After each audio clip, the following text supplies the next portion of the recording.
everyone, Spider-Man 1991 here, and I like to read comic books, and these are all the comic books I read for the week of August 20th, 2014.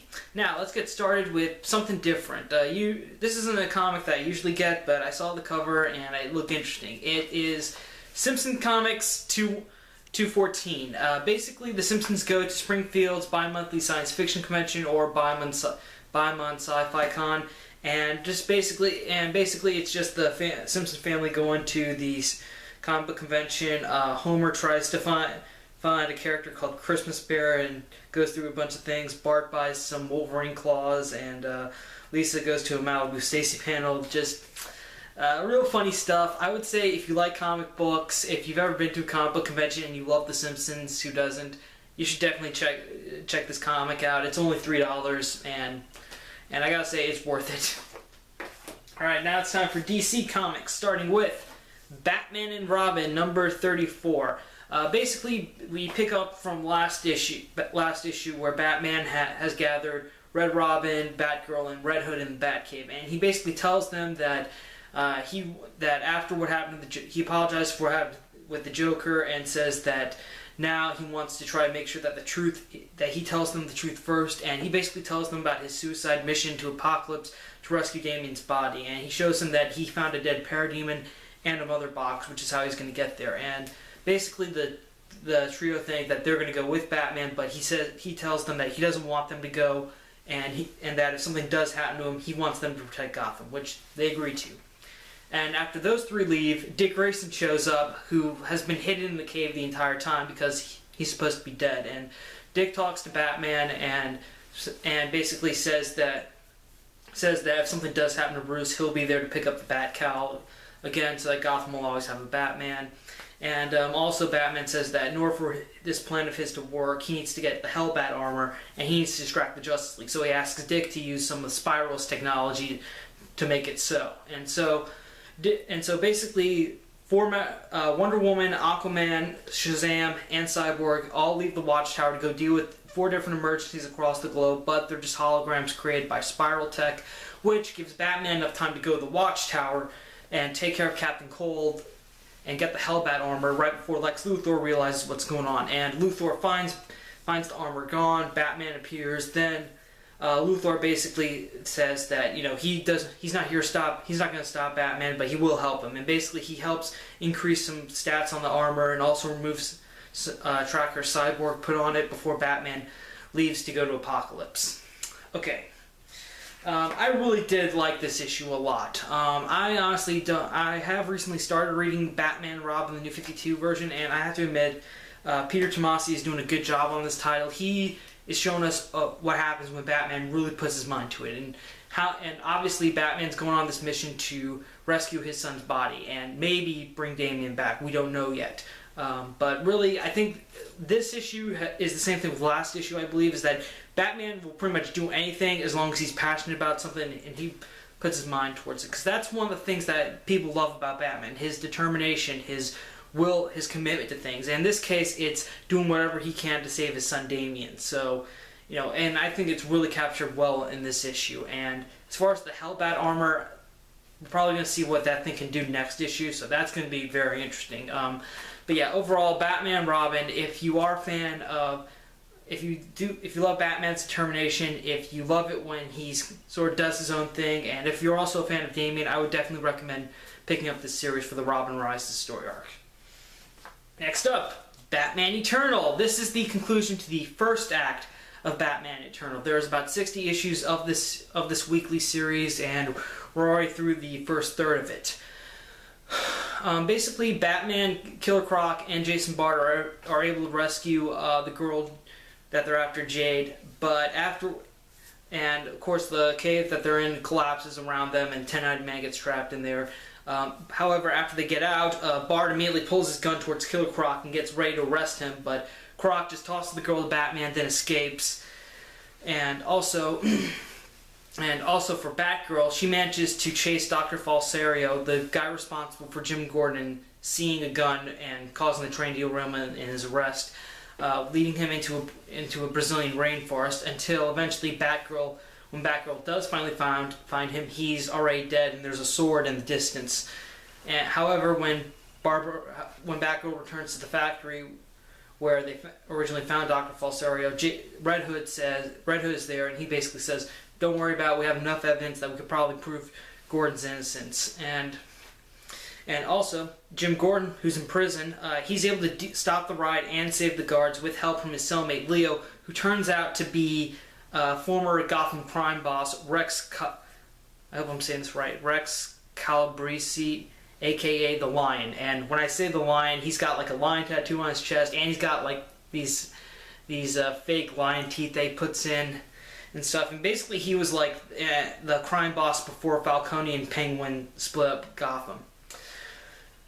So yeah, oh, and also the last page of this issue finally shows Stephanie Brown donning the spoiler costume and getting ready to spring into action. Okay, I think, first of all, I think that Stephanie Brown fans are going to enjoy that she's now finally the spoiler. Also, the first act, like I said, the first act of this series is done. It has been a very interesting series, I will say that. It's definitely expanding Gotham.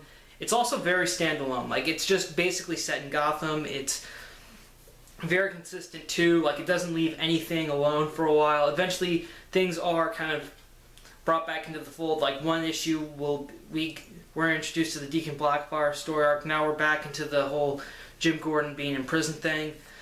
Also, the character, the Ten-Eyed Man, apparently he references some vision of the future, and I didn't get it until I later realized that he was referring to the very first page of the first issue of Batman Eternal, where we saw beaten Batman with the bat signal, like bat logo carved in his chest, tied to the bat signal as Gotham's in flames. And Ten-Eyed Man references that, saying that's something that's yet to come. So I have no idea what that means, but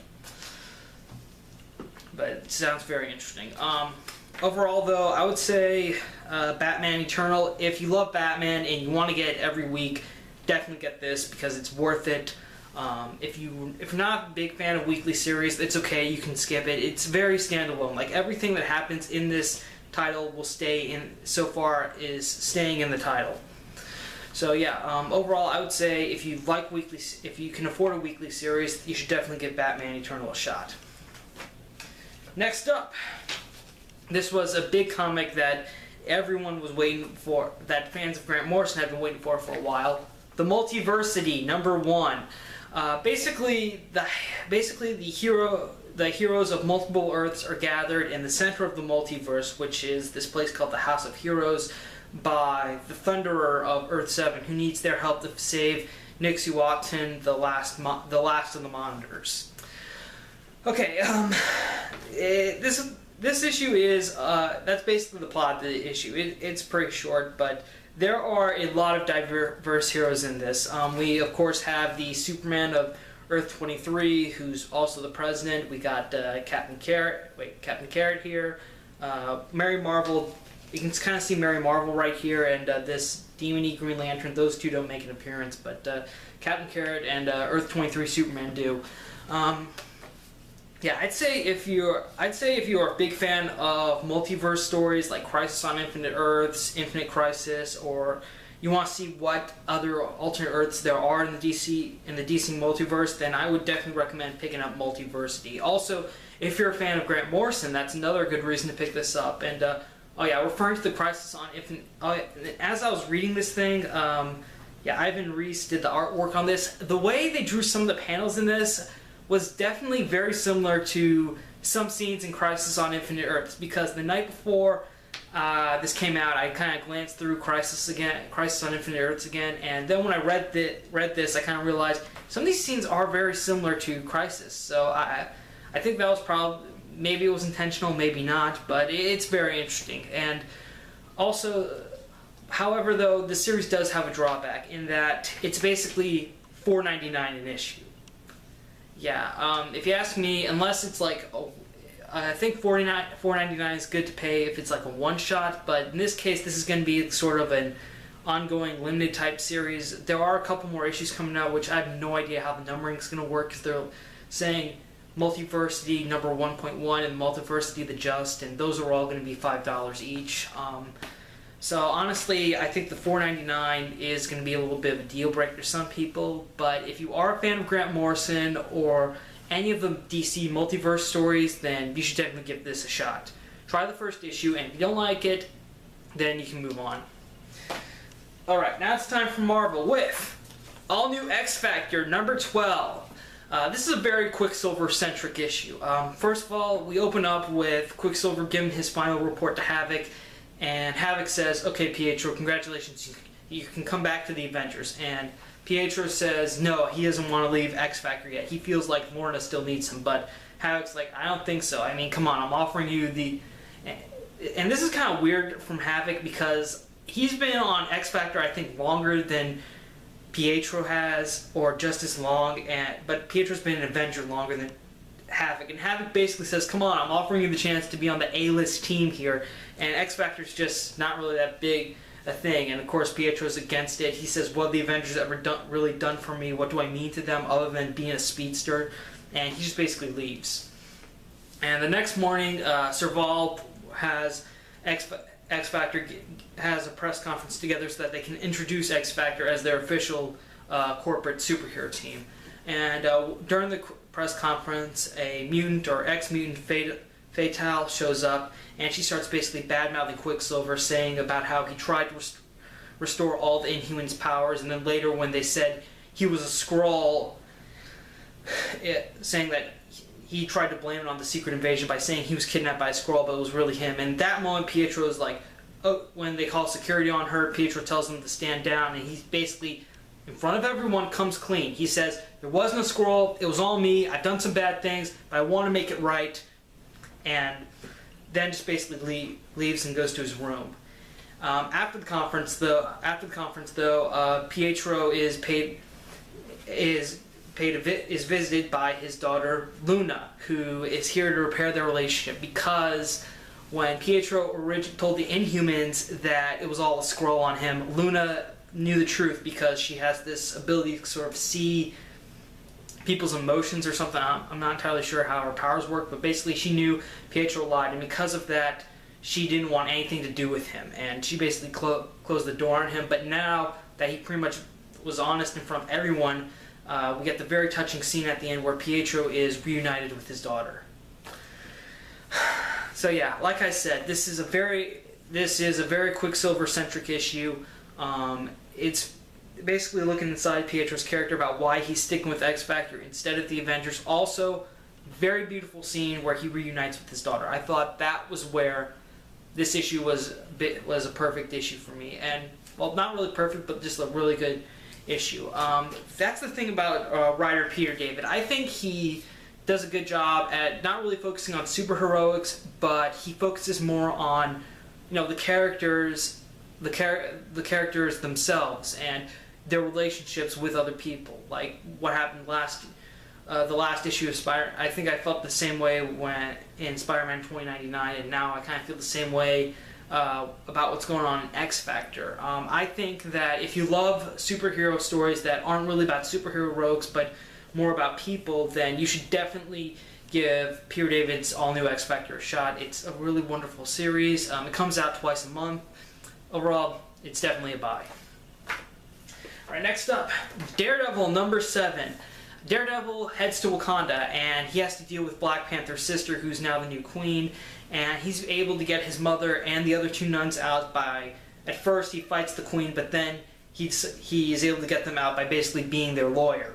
And he also offers up General Eaglemore, the guy who's working with the Wakandan soldiers in the military base last issue. He basically brought him with him. Daredevil brought Eaglemore with him to Wakanda as sort of a sacrificial lamb that they could blame it on. So basically, Daredevil gives them Eaglemore, they release the nuns and Daredevil's mom, and when they're on the helicopter, we finally get the truth about what happened with Daredevil's, the vision Daredevil saw of his mom and his dad. So basically what happened, the way Matt's mom explains it is that after Matt was born, she suffered from postpartum depression.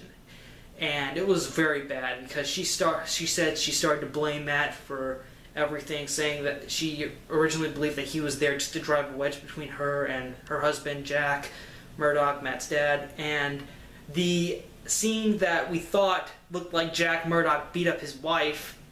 That's not what happened at all. What happened was she tried to attack baby Matt, and Matt's dad just basically like kind of pushed her off him, and then she slipped on some spaghetti they were having that night, and she fell into a chair, and that's why she was beaten up, and that's why she looked beaten up and stuff. And after that, she basically felt very ashamed about what she did. She ran from the home, and she ran away from their house, and eventually was taken in by the church and got some redemption through being a nun.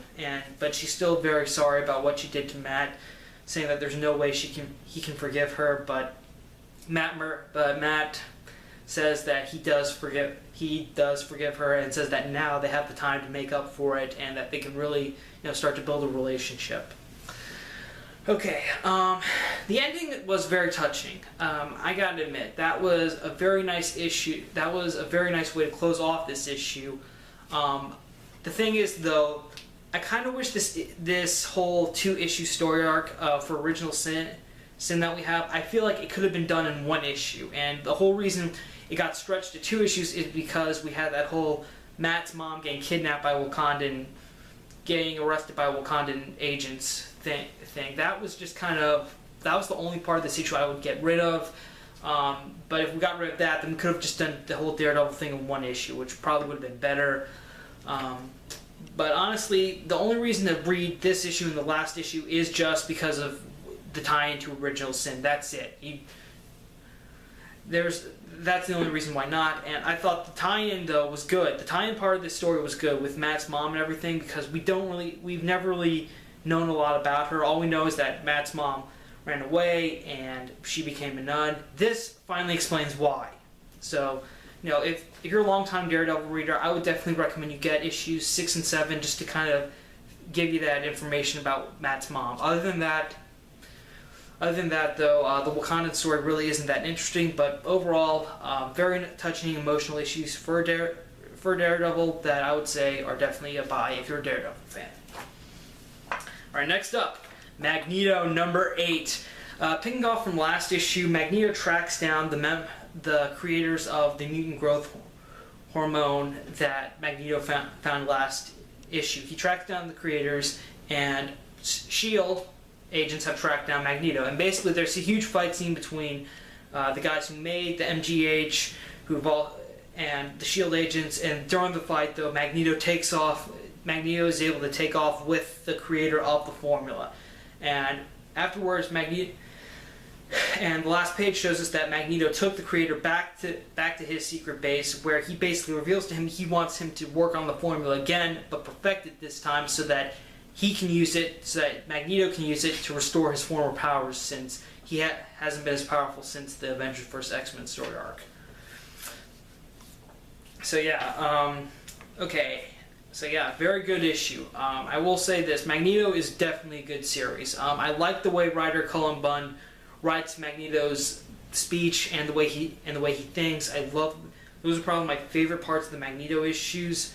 Also the idea that now Magneto is pretty much trying to figure out a way to restore his powers back to the way they were. I think that's going to be an interesting story arc thing to explore. Even though originally when this series started, I believe Magneto was just trying to hunt down threats to mutant kind, but I kind of took a break after that for a while, so I'm probably going to read the first trade when it comes out to kind of catch up. But overall, a very interesting series.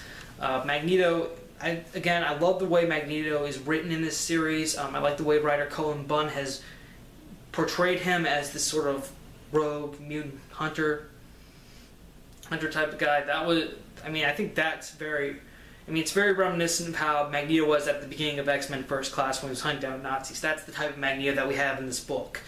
So yeah, overall, I'd say if you love Magneto, whether he's your favorite villain, your favorite anti-hero, whatever, favorite mutant, whatever, I would definitely recommend you give this series a shot because it is very incredible. Okay, last comic. Nova number 20. This concludes the original Sin tie-in for Nova. Basically what happens is Sam is looking for a machine that will reprogram his Black Nova helmet that he can give to this guy, that he can sell to this gangster and former Black Nova, Atomax, who's gonna basically give Sam and Rocket an antidote that'll cure them from poison that was accidentally ingested last issue.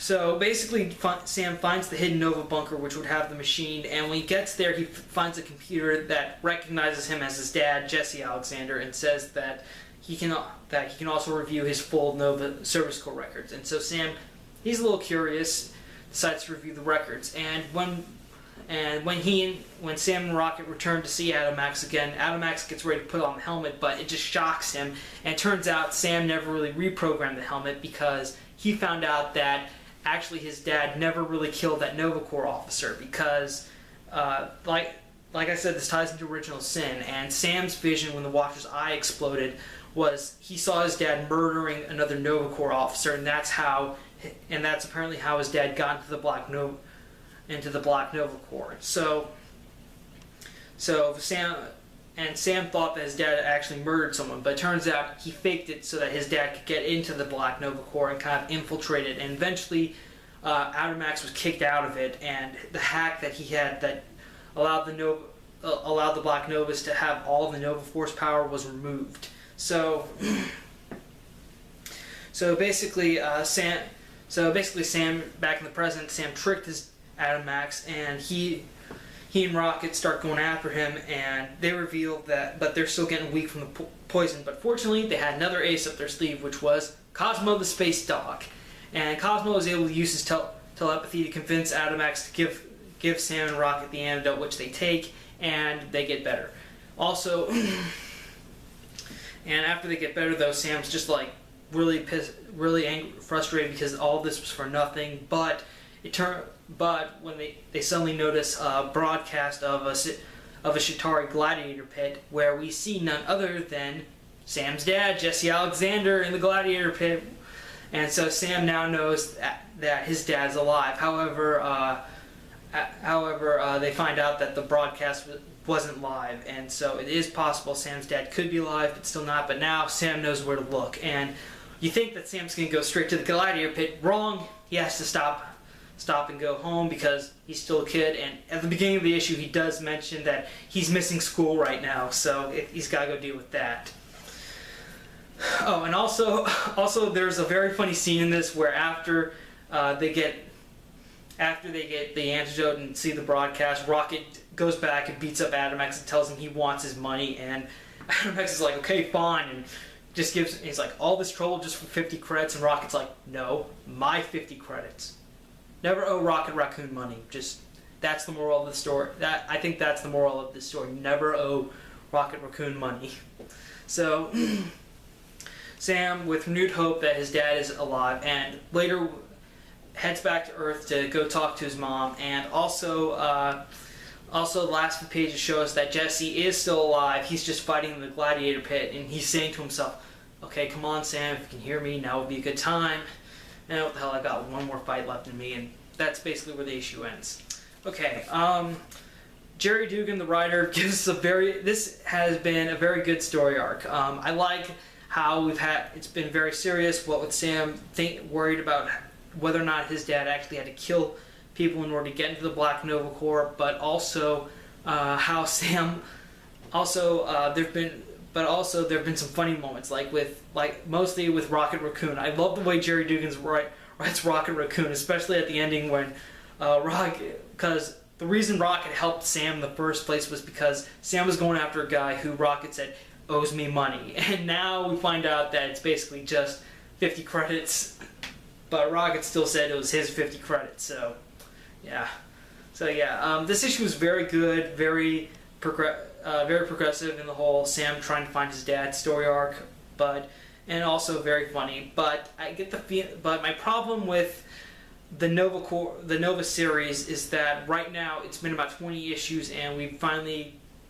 I really have been reading Nova a lot since the first 5 issues. I plan on getting the trade soon, but honestly, Nova, it kind of has a tendency to turn me off it sometimes because there are a bunch of filler issues, and I looked ahead about when we might have to deal with Sam finally actually finding his dad again, and it might be a while because I looked ahead at the solicitations for the next 4 issues, which are out, and Sam's going to be dealing with a lot of stuff on Earth, and he will and after the next 2 issues, there will be 2 issues that will tie into Axis. So Sam's going to be so it looks like Sam's going to be on Earth for a while, unfortunately. But yeah, overall, I would say Nova, very good series. It's very well written, very funny too. There have been some humorous moments, so it's got that serious sci-fi with some humor, mostly from a talking raccoon, but it's very enjoyable. I think that a lot of people who've probably enjoyed the Guardians of the Galaxy movie are going to enjoy the Nova series, and I'm probably going to check out the other 2, the last 2 trades in order to get caught up on the series. Will I be getting this full time? Probably not. Right now, I think Nova, it's probably something that's better waiting in trade form. Okay, so that's it for me. Thank you for watching my comic review this week. Thank you for subscribing to my channel. Check out my other comic book reviews. I'm Spider-Man 1991 saying, see you later.